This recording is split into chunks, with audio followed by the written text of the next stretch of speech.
security remains an issue. With an aggressive China moving in, sending ships and deploying an oil rig to disputed areas, international powers call for a peaceful resolution of maritime disputes. U.S. Pacific Commander Samuel Locklear says it's important to commit to following the rule of law to solve disputes. You will never stop having friction in this part of the world because a good economic growth, a good competition is good for the region. And that springs competition, it springs friction. New America Foundation Singapore Senior Fellow Parag Khanna says economic development in the region ramped up tensions over disputed territories. We didn't have these disputes decades ago because the economies weren't growing as much. There wasn't the need to harness those raw materials as urgently as now.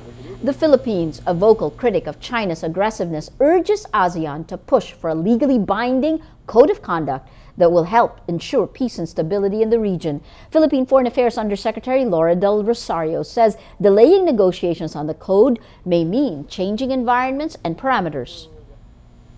I mean, we're not acting fast enough, and there's so many changes happening now. So eventually, when we discuss the COC, as we call it, from what point are we going to discuss it?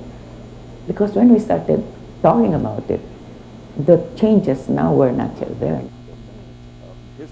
The United States also pledged its support for peace and stability and denied the U.S. pivot to Asia is a reaction to China. The U.S. position out here is not to contain China. Militarily, we welcome them in. We welcome more transparency. We welcome more exercises. The only person that can contain China is China.